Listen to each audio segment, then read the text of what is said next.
Hello, good evening, and welcome to News Night. This news is live on Joy 99.7 FM in Accra, Love 99.5 in Kumasi, and on over 30 affiliates across the country.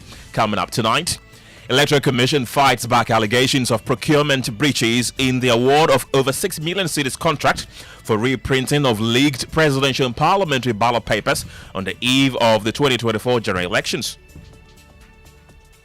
We had to redraw ballots for the eastern and central regions. We had to go back to the same organization that permitted us to engage these printing houses. So as far as we are concerned, there was no breach of the procurement law. We have details as the EC says they are yet to receive police assurance to conclude the Ablekuma North parliamentary results. We haven't escalated it beyond the police because in my response, I indicated the police said they were getting advice. So we are waiting for them to write to us based on the advice for us to proceed. Also tonight, Coalition Against Illegal Mining unleashes intense pressure on government demanding immediate investigation and swift prosecution of perpetrators involved in the assault on Minerals Development Fund administrator. To quote her, that machination was perpetuated by the police command. We ask that police commander be interdicted and investigated and punished. And when these punishments are done, the police should not just hide them under their... More as they demand immediate prosecution of politically exposed persons implicated in illegal mining activities. We demand, one, that immediate investigations into the case of Honorable Oscar Labi, MP for Awen, and the chiefs that have accused him that he has counter-accused. And these two chairpersons of Axim, constituency chairpersons of Axim and Dunkwao. Coming up in business.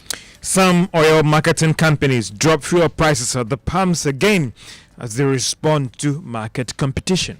And in sports, fresh off the FA Cup triumph, Asante Kotoko promises plans for major changes to the playing squad ahead of their return to the CAF Confederations Cup. And later tonight, mixed reactions greet DVLA's decision to impose fines on vehicle owners for a raft of infractions, including debt or torn car seats and excessive exhaust emissions. You can wash the vehicle, but the moment you move it, it gets dirty again. If you meet me at Amasaman and you say you are fining me 225 Ghana cedis for that, it just doesn't make sense. We'll hear from some of the drivers who say government should rather focus on fixing Ghana's deplorable roads, which, according to them, are unfit for their vehicles. My name is Kenneth Jesse. We have details of these and many other stories coming up after the break. Don't go anywhere. Hello again. Let's begin tonight as the Electoral Commission has rejected accusations of negligence and causing financial loss to the state in the reprinting of leaked ballot papers on the eve of the 2024 general elections. Well, the Commission, 6 days to the December 7th elections, announced the leakage of ballot papers from one of the printing houses. Well, the EC subsequently recalled both the parliamentary and presidential ballot papers of the eastern and western regions and awarded contracts to two other printing houses, Backpress and InnoLink, for a reprint. Appearing before Parliament on the matter, Deputy Commissioner in charge of Corporate Services, Dr. Bosman Asari, revealed the two contracts cost the Commission over 6 million Ghana cedis. I will start by saying yes. Contracts have been awarded for the printing and supplying of ballot papers since the 2024 general elections. And we've awarded contracts for the following statutory elections since the December 7, 2024 elections. Council of States at a cost of 4,650 cedis, 24 pesos. The award was on 23 January 2025. The elections took place on 11 February 2025. Ghana Medical and Dental Council. The cost was 45,132 Ghana cedis and 1 pesos. The date of award, 13th March 2025. The elections took place on 21st March 2025. District Assembly elections and by-elections in Nkranza North and Nkranza South districts. The cost, 352,163 cedis and 89 pesos. The date of award of the contract, 10th March 2025. The elections took place on 13th May 2025. Unit committee elections in Kranza North and in Kranza South cost 173,040 cedis, 7 pesos. The date of award, 10th March 2025. The elections took place on 13th May 2025. Then the 2024 general elections, presidential, the cost 3,621,281 cedis and 30 pesos. The date of award of the contract, 24th December 2024. And this was for the 7th December elections, the reprinting of ballots for the eastern and western regions. The next one, 2024 general elections, parliamentary, the cost 2,442,329 cedis and 59 pesos. The date of award, 24th December 2024. For the 7th December 2024 general parliamentary elections for reprinting of ballots for the eastern and western regions. Mr. Chairman, the first 4 are in relation to elections the Commission conducted in 2025. The last two relates to the reprinting of ballots for the 7th December 2024 presidential and parliamentary elections for the eastern and western regions. Right, so that's the Deputy Commissioner in charge of Corporate Services, Dr. Bosman Asari, speaking a while ago on the floor of Parliament. Let's stay in the House and speak to my colleague James Aveji, who has been there all day. James, first talk to us about the objection of the Majority Whip, Roxanne Nelson Dafiamakpo, to the Deputy Commissioner when he appeared before Parliament. So, Ken, this question was in the name of the Majority Whip, Roxanne Nelson Dafiamakpo. And when he took the ground to ask the question, he indicated to the Speaker that the indication he gets is that the EC boss herself, Jean Mensah, for some reasons, could not appear before the House. And so the Deputy Commissioner in charge of Corporate Affairs, Dr. Bosman Asari, is the one coming to answer the question. That was when he raised the objection, insisting that the standing orders of the House do not allow for deputy commissioners or deputies of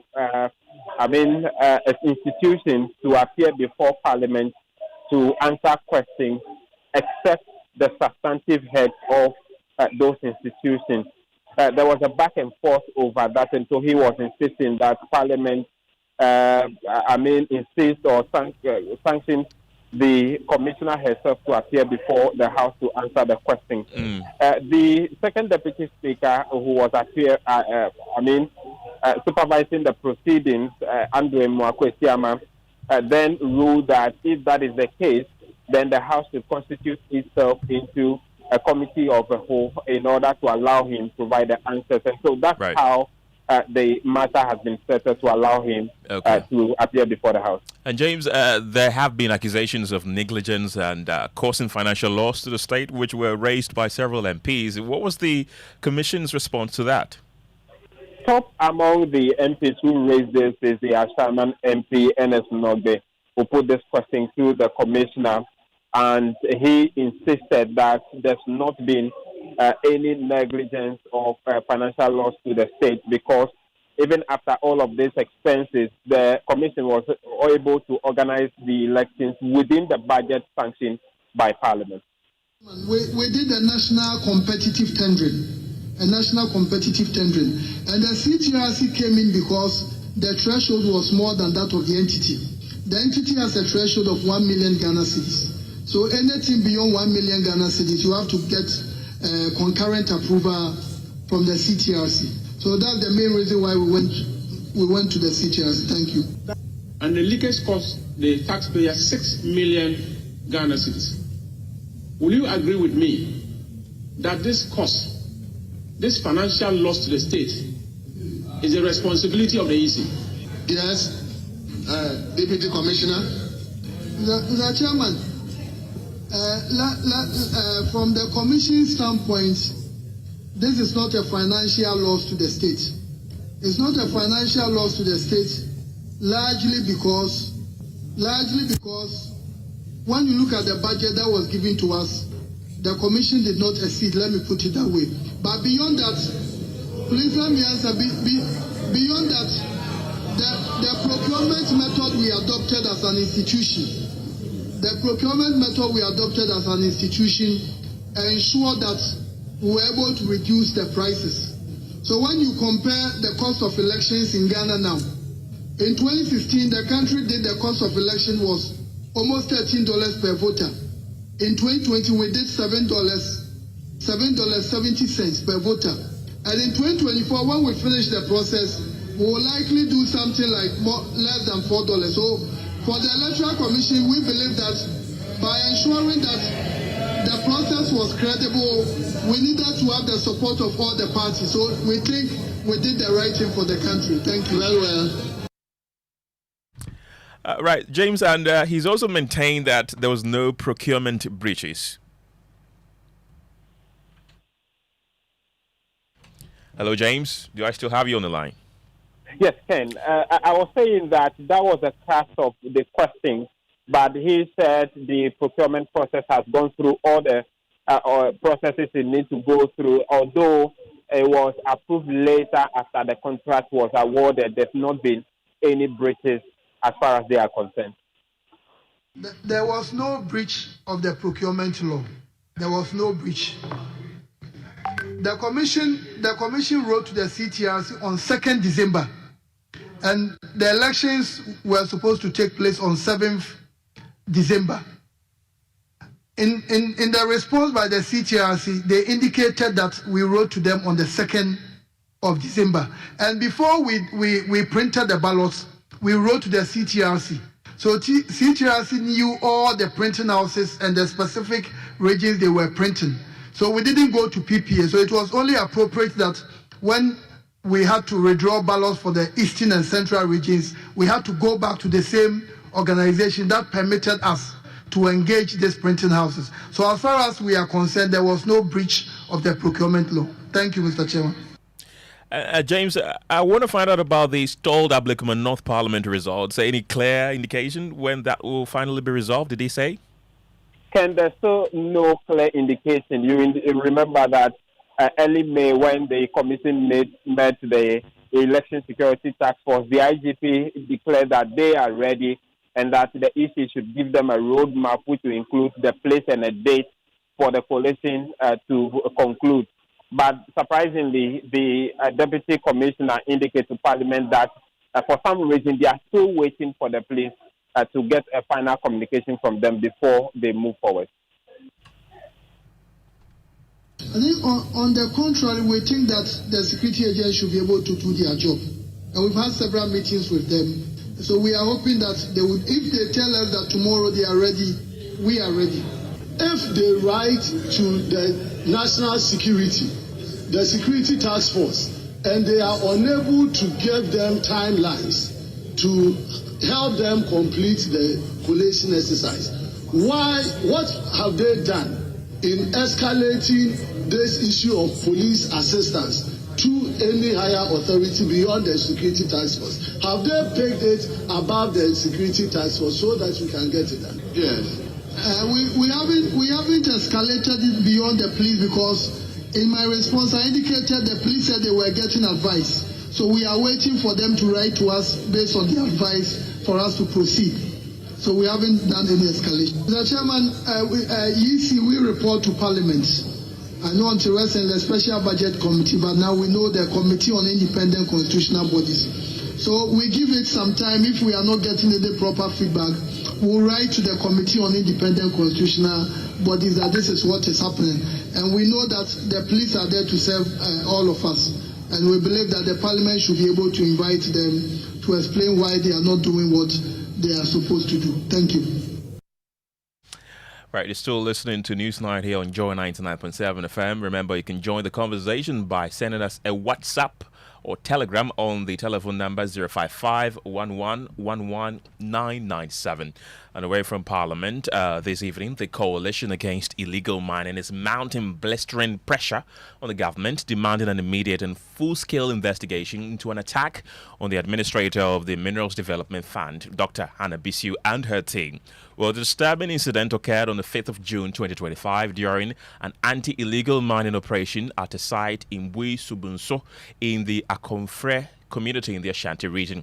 Well, the team came under fire from the very officers meant to uphold the law, including the district commander who attempted to block the commission's team from assessing the site. Well, speaking at a press briefing, coalition convener Dr. Kenneth Ashigbe issued a scathing demand. The police commander and all officers involved must be immediately investigated and prosecuted. The recent near-fatal attack on Dr. Hannah Louisa Bisu following an illegal mining raid at Bui Sobenso, as reported widely in the media on June 5th, 2025, by armed thugs, is not an isolated incident. It is a symptom of the lawless epidemic within the mining zone. Gun-wielding gangs now operate with terrifying boldness, and if this government does not act decisively, no one is safe. This justifies our long-standing demand for a state of emergency in critical mining zones, enforced by military presence, drone surveillance, asset freezes, to propose just a few strategies. Illegal mining areas, in our estimation, appear to be a training ground for mercenaries that threaten the national security and stability of our democracy. Anything could have happened to Dr. Hannah Bisu, the journalists who were there that day. And to think, as to quote her, that machination was perpetuated by the police command, we ask that police commander be interdicted and investigated and punished. And when these punishments are done, the police should not just hide them under their police. They should let everybody know, so that the police would know that if they do wrong, they also would be punished. That's the convener of the Coalition Against Illegal Mining, Dr. Kenneth Ashigbe. Well, my colleague Collins Frimpong was at the coalition's press conference and joins me in the studio. Collins, we know already the position of the Coalition against the amendment of the LI 2462, which allows the president to permit mining in forest reserves. But this time, they have ignited a new call on it as the amendment matured into law today. Yes, Ken.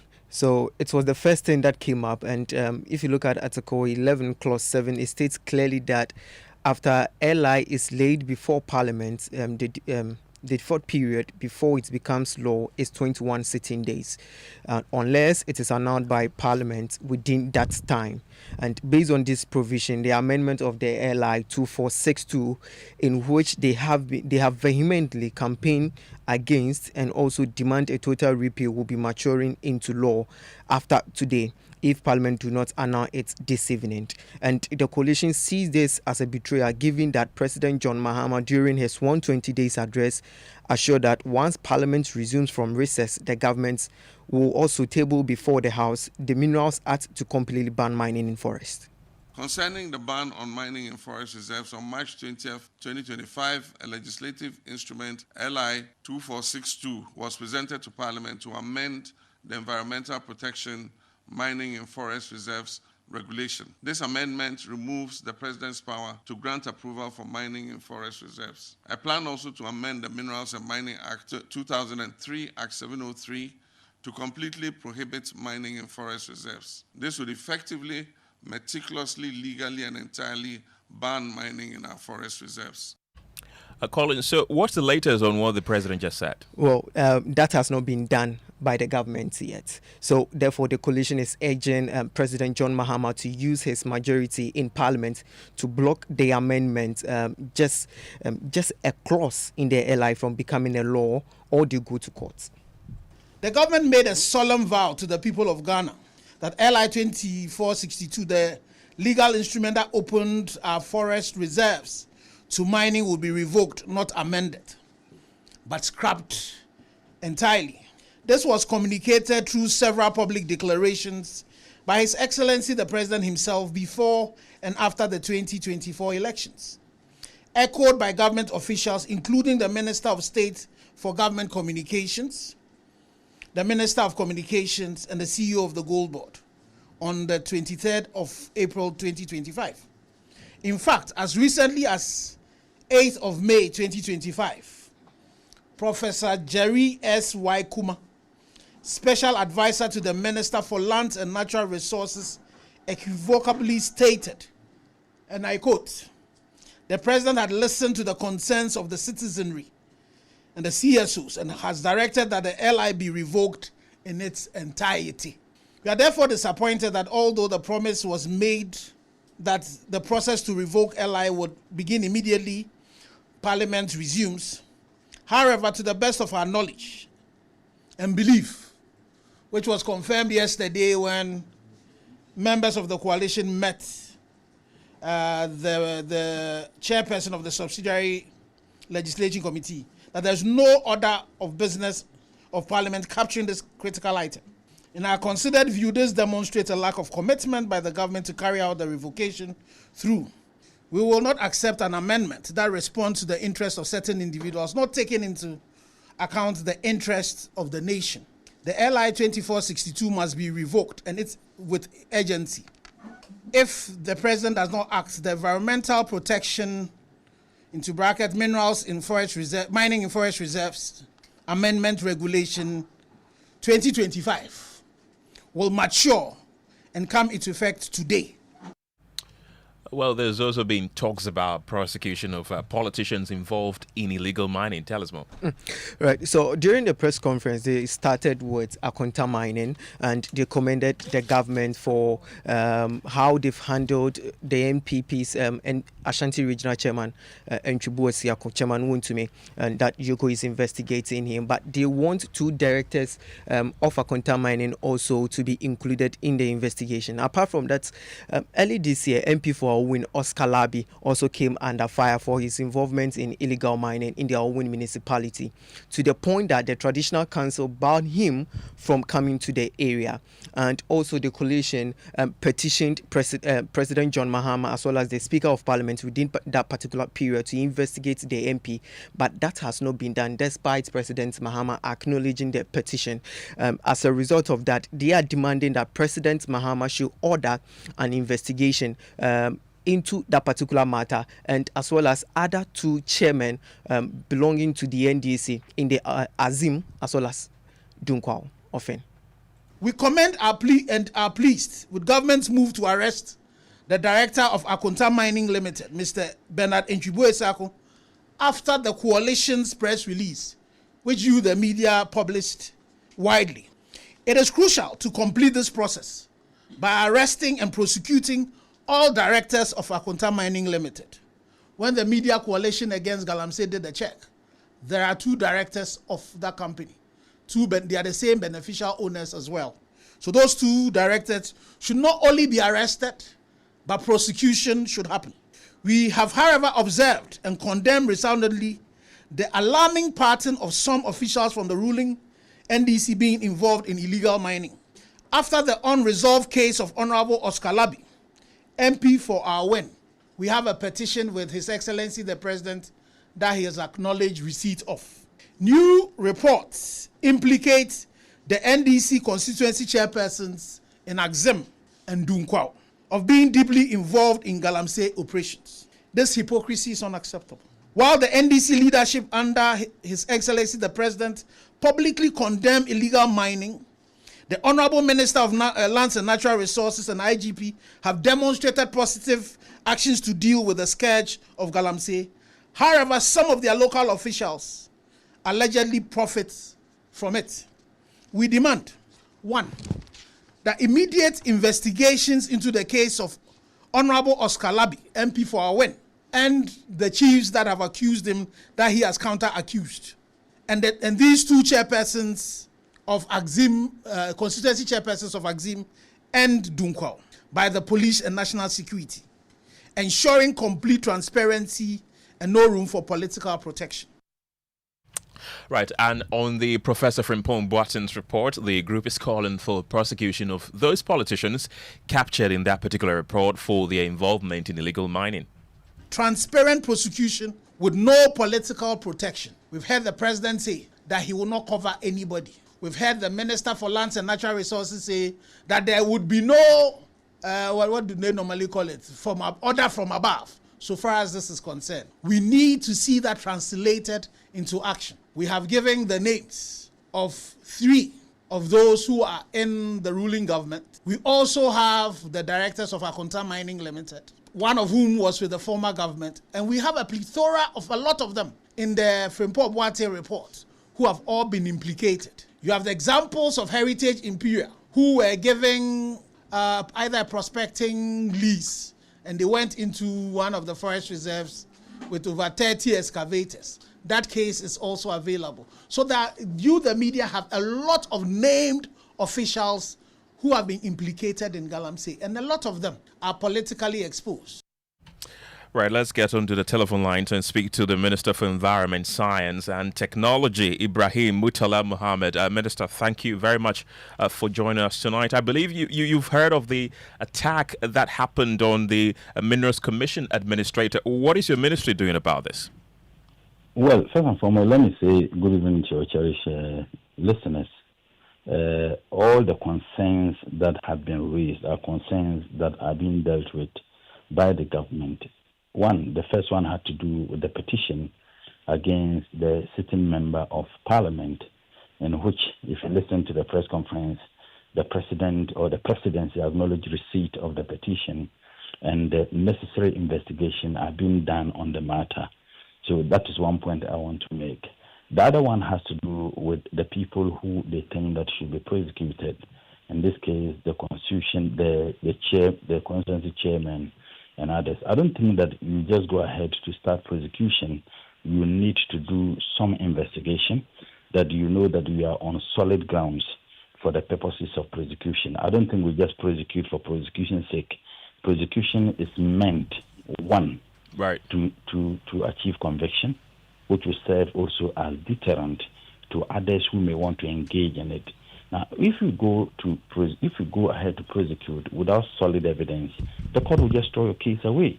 So I think that in as much as we can understand the concerns that have been expressed, this government is not willing under any circumstance to shield anybody who is engaged in this. And we have made this statement time and time again. All those who are engaged in such activities, directly or indirectly, once there is proper investigation and there is enough evidence for prosecution, the necessary prosecutions will be done. Minister, the group has also raised concerns about the failure of this government to repeal the LI 2462 as the president promised. What is going to be done about it? Is it going to be repealed as it was promised, or? Well, Ivan, first and foremost, the LI was brought into law by the previous administration. Hitherto, people were not allowed to mine in forest reserved areas. And then the previous administration, I guess sometime 2020 or 2021, came out with that LI, giving the president the privilege to authorize the Ministry of Lands and the appropriate, state agencies to give permit to people to mine in forest reserve areas. Everybody in this country knows why that particular law was made in the first place. It was for the Chinese company at that time to get into mining in forest reserved areas. His Excellency, so before we came into power, the civil society organizations and others were concerned about that LI. I don't think that entirely they are saying that the LI is not a good LI, but there were some aspects of it which they raised concerns, particularly the aspects of it which the president is given the opportunity or the privilege to authorize the Ministry of Lands and Natural Resources to give permit for people to mine in forest areas. So our understanding was to take care of that, in which we did. And today, the LI 2462 is now a law. His Excellency the President, demonstrating his commitment not to allow people to engage in such illegality, says, look, this is a privilege given to me. I'm not interested in that privilege. Take it away for the purpose of having decent, legally binding mining in this country. Right. And that was precisely what the president did. Minister, so no total repeal Well, I think that the major issue that was raised, even as you know, if we bring a new law today, it's most likely in the next 1 month, 2 months, people may have concerns about it. Those issues they have concerns about it are issues that, and as a listening government, we can understand the concerns. I have shared platforms with my good brother, Dr. Kenneth Shibe, and I indicated that their concerns are concerns that we have to look at. But the truth be told, the major concern they had at the time was the authorization or the privilege the presidency had, to authorize people to go and mine in forest reserve areas, which we have taken away. I realized that there are some aspects of the existing law, excluding what has been repealed, that they still have problems with. And I can assure him and assure everybody that these are things government is considering seriously. Minister, final one before you go. It appears that the fight against illegal mining is a long battle that we're going to fight for a long time, because JoyNews has uncovered more than 30 excavators which are operating deep inside the Anyasu East Forest Reserve, which our reporter Erastus tells us has been ripping apart the protected land in Brazil illegal mining operation. Are you aware of this? Even first and foremost, I need to thank your reporter and many other investigative journalists who are engaged in some of this. Even don't judge me by just my height. Judge me by the depth from which I began. From 2022, the previous administration took out all security agencies who were manning or who were, engaged in fighting Galamsey in our area. This was an information we didn't know. 2022. So for 2 years, they had alacrity, brazenly engaged in it because there were no security agencies there. So when we came in, what we decided to do was to do proper investigation. And because we were not sleeping, the investigation revealed that 9 forest areas were completely taken over by armed wielding young men. We have freed all the 9 forest areas. And even as you do know that fighting Galamsey, you need to engage everybody. And I have said time beyond number that it is not just about stopping Galamsey, but one, reclaiming the lands that are destroyed by Galamsey activities, cleaning the water bodies, which falls in line with the vision of His Excellency the President, the Blue Water Initiative, because you need to restore the water bodies. And also ensure that the reasons why young men are engaged in illegal mining are not. And those reasons are joblessness. Okay. How do we reclaim the land? And as a process of reclaiming the land, we create opportunity for young people by planting, if you like, commercially viable trees. Right. So it's a double-pronged thing, and that is why we have extensive engagement. We are engaging religious organizations, religious leaders, traditional authorities. We are engaging civil society organizations. And my good friend, Dr. Ken, will tell you that I have had several engagements with him. He has had several engagements with my brother, the Minister for Lands and Natural Resources. It's a serious fight, but it is very clear that government, means it. And if you look at the successes that we have chalked, I'm not saying that we should praise ourselves now. It's a very, very long fight, and we are very. Minister, are we getting the assurance that you're going to conduct investigation into this particular incident? Investigation that is ongoing by the appropriate state agency. Those issues that have been raised. So It is not about we are commencing investigation. There's already investigation that is being done by the appropriate state agencies in all the allegations that are made. All right, Minister, thank you very much for your time tonight. Ibrahim Mutala Mohammed is the Minister for Environment, Science and Technology, and also the Member of Parliament for Tamale Central. You're still listening to Newsnight here on Joy 99.7 FM. I understand we have Daryl Bosu, who is the Deputy National Director of Outrage, Ghana. Daryl, you've been listening to the conversation, but I want to find out from you, why did the coalition wait until the final day for the amended LI to mature into law before calling on the president to act? Good evening to you as well, and good evening to listeners. I must say that the coalition did not rest, and the coalition has not been resting. We have right from the beginning and trying to engage the presidency, also the Ministry of Lands, as well as the Honorable Minister of Environment. But it's a matter of the government not really within the period of 21 days not coming back to us to tell us that this is what we want to do and we even want to listen to what you are doing. So in getting the government to listen to the concerns. We sent petitions right after when they laid the amendment bill in Parliament to the presidency as well and all of that. But we really didn't get the opportunity to get and engage with government. It was only yesterday that we were given a call, an urgent call, to come and meet with the chairperson of the Subsidiary Legislation Committee. But even at the point, we know that the lost cause because the process was already at the termination point. So I think we did whatever we could, and that is why we are saying that the ministry did not give us sufficient hearing to even inform the bill that was laid before Parliament. If you recall, the previous administration, yes, indeed, has the LI, but they also almost took steps to repeal the LI in its entirety. Right. Daryl, the minister has been providing some updates. Are you satisfied with the explanation that he gave tonight?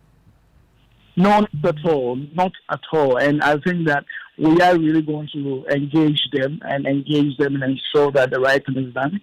Just repealing or just amending Regulation 3.2, 3B of LI 2462 will not solve them. It only guarantees protection for just about 10% of Ghana's forests, leaving 90% of Ghana's forests still vulnerable to mining. Right. So to really say that you're taking away the president's power to allow mining in certain areas, but lose a lot of other forests reserve exposed, for us to solve the problem. Okay, Daryl Bosu is the Deputy National Director of Outrage Ghana. Thank you very much for your time. It's now time for business, and George Riafe is here with the latest. George, what's up in business? Well, coming up, oil marketing companies drop fuel prices at the pumps again as some major players respond to market competition. And Africa World Airlines expand operations to Ouagadougou from July 1 this year as it moves to consolidate presence in the West African region.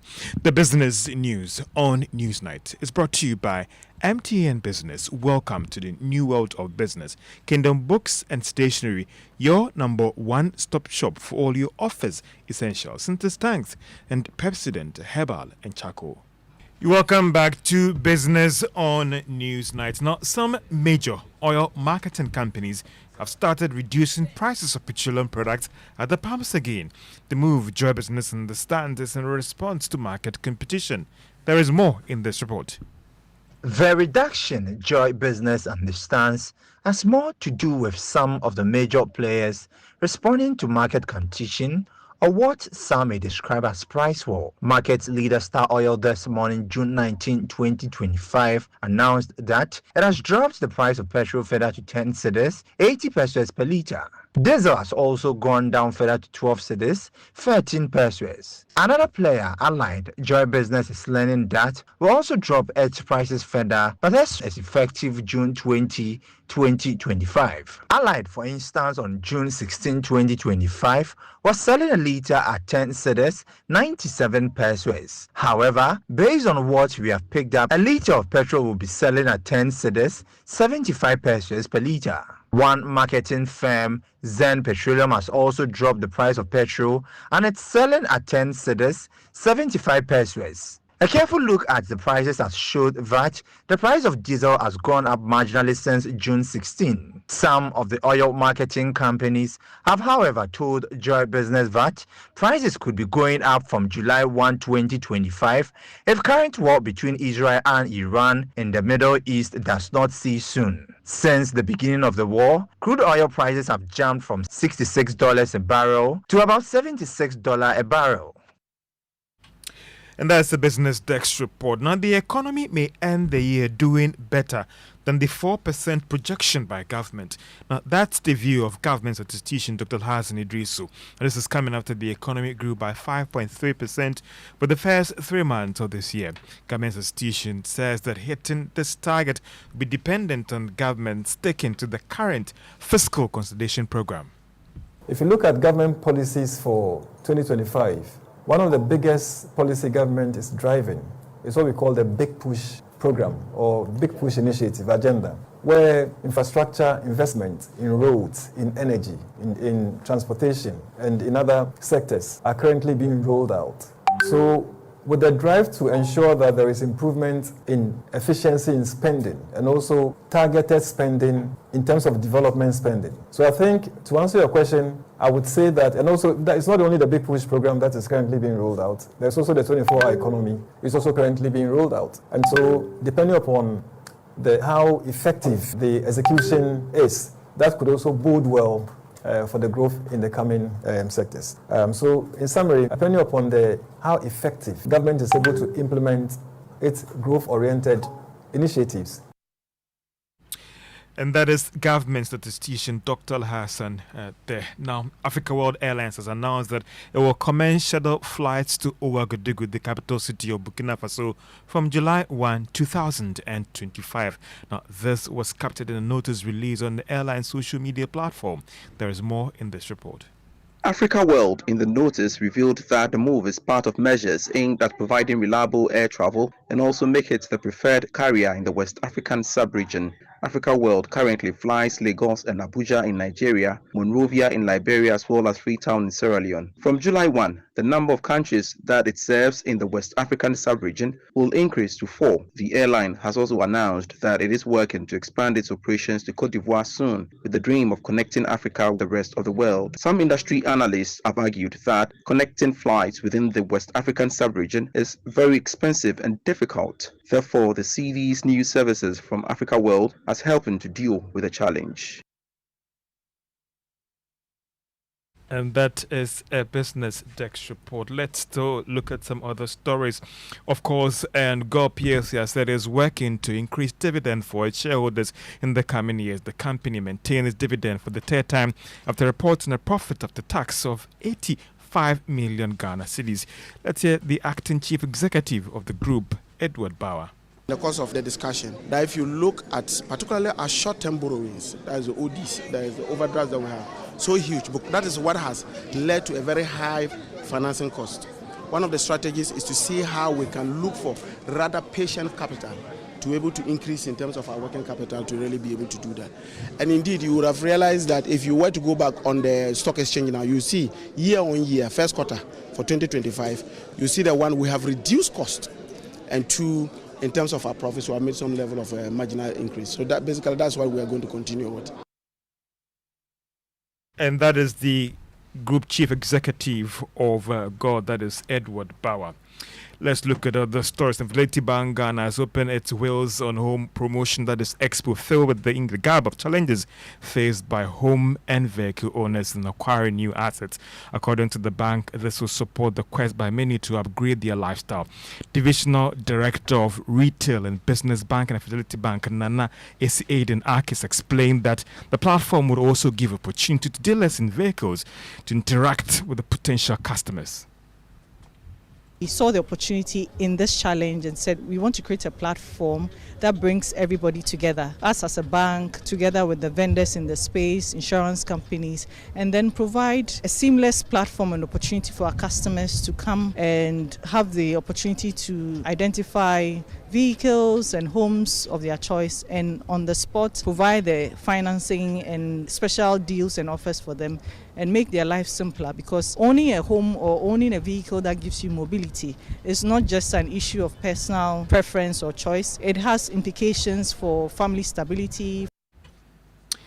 Divisional Director for Retail and Business Banking at Fidelity Bank Ghana, Nana Esi Aiden Arkis. And that's all for Business on Newsnight. And tonight on PM Express Business Edition, we're bringing you the response of businesses to the development in the economy and how businesses are responding to the recovering economy at 9 p.m.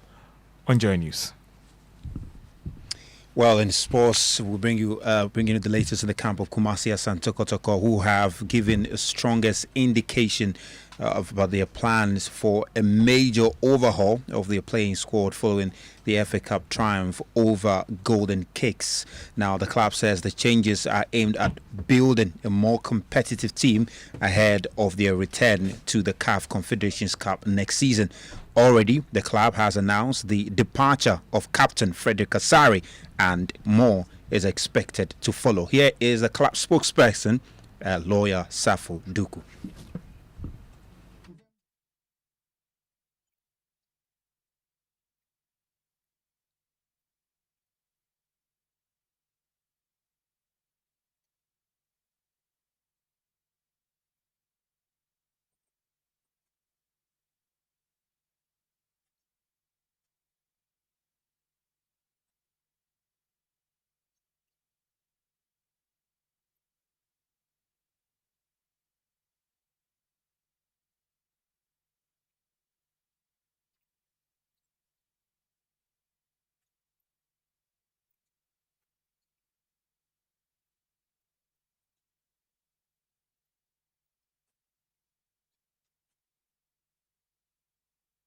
Lawyer Safuduku there with the latest in the camp of Kotoko. Well, Ken, that's all we have for you. But the Club World Cup is still happening, and we'll see some teams haven't started well. Real Madrid couldn't win yesterday, but Man City did, and Chelsea will also play in the coming days, their next game. I was about to ask, where's your beloved Chelsea? Yeah, they're in the competition. They won their first game, so they're getting ready for their next game now. I wish them the best of luck. Thank you very much, Ms. Val, for bringing us sports.